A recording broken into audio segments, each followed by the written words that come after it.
السلام عليكم ورحمة الله وبركاته.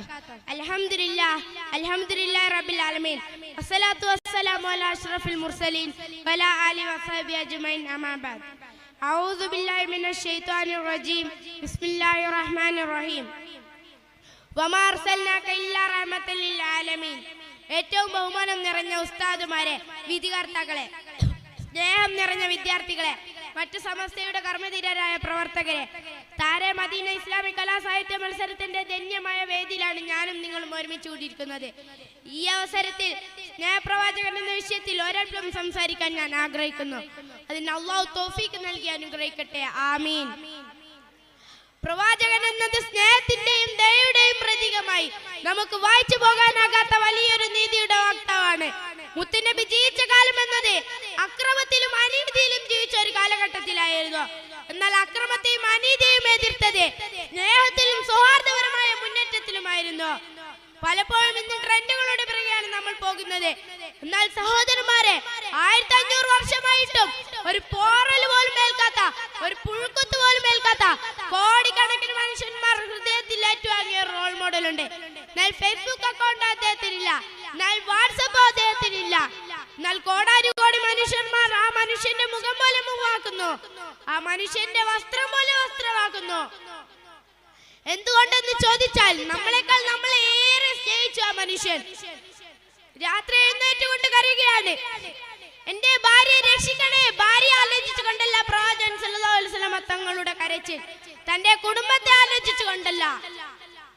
കണ്ണു നിറഞ്ഞത് ഉമ്മത്തി ഉമ്മത്തി, എന്റെ ഉമ്മത്തി, എന്നെയും നിങ്ങളെയും ആലോചിച്ചുകൊണ്ട് നിശയുടെ നിശബ്ദതകളിൽ കണ്ണു നനഞ്ഞ കാരുണ്യത്തിന്റെ പ്രവാചകൻ സല്ലല്ലാഹു അലൈഹി വസല്ലം തങ്ങൾ മുഖം പോലെ മുഖമാക്കാൻ, വസ്ത്രം പോലെ വസ്ത്രമാക്കാൻ, രൂപത്തെ ജീവിതത്തിലേക്ക് കൊണ്ടുവരാൻ പ്രിയമുള്ളവരെ നമുക്ക് സാധിക്കേണ്ടതുണ്ട്. നബി തങ്ങൾ സഹാബാക്കളോട് പറയുന്നതായി കാണാം, എനിക്ക് എന്റെ സഹോദരന്മാരെ കാണാൻ അതിയായ ആഗ്രഹമുണ്ട്. അപ്പോൾ സഹാബാക്കൾ ചോദിച്ചു, റസൂലേ, ഞങ്ങൾ നിങ്ങളുടെ സഹോദരന്മാരല്ലേ? അപ്പോൾ നബി തങ്ങൾ പറഞ്ഞു, അൻതും അസ്ഹാബി വഹിവാനി അല്ലദീ ആമനൂ ബിഹി വലം യറൗനി. നിങ്ങൾ എന്റെ സഹാബികളാണ്, എന്റെ സഹോദരന്മാർ എന്നെ വിശ്വസിക്കുകയും എന്നെ കണ്ടിട്ടില്ലാത്തവരുമായിരിക്കും. ഇത്രമേൽ നബിതങ്ങൾ നമ്മളെ സ്നേഹിച്ചിരുന്നു. ഒരിക്കൽ നബിതങ്ങൾ വഴിയിലൂടെ ഇങ്ങനെ നടന്നു പോകുമ്പോൾ ഒരു പരിക്ക് പറ്റിയ പൂച്ചക്കുട്ടിയെ കണ്ടു. വളരെ ഭയപ്പെട്ട് വിറങ്ങലിച്ചു നിൽക്കുകയാണ്. അതിനെ അരികിലേക്ക് പോയി അതിനെ എടുത്തു താലോലിച്ചു. നബിതങ്ങൾക്ക് മനസ്സിലായി, ആരോ ഇതിനെ കല്ലെറിഞ്ഞ് കളിച്ചിട്ടുണ്ട്, ശരീരത്തിൽ നിന്നും രക്തമൊലിക്കുന്നു. അതിനു വേണ്ട പരിചരണം നൽകി. എന്നിട്ട് സുഹൃത്തുക്കളായ സഹോദരന്മാരോട് പറഞ്ഞു, ഈ പൂച്ചക്കുട്ടി എന്നത് അള്ളാഹുവിന്റെ സൃഷ്ടിയാണ്, ഇതിനോട് നിങ്ങൾ ദയോടെ പെരുമാറണം എന്ന് പറഞ്ഞു കൊടുത്തു. ഭൂമിയിലുള്ളവരോട് നിങ്ങൾ ദയ കാണിച്ചാൽ ആകാശത്തിലുള്ളവർ നിങ്ങളോട് ദയ കാണിക്കുമെന്ന് ലോകത്തോട് വിളിച്ചു പറയുകയും ചെയ്തു നബി തങ്ങൾ സല്ലല്ലാഹു അലൈഹി വസല്ലം തങ്ങൾ.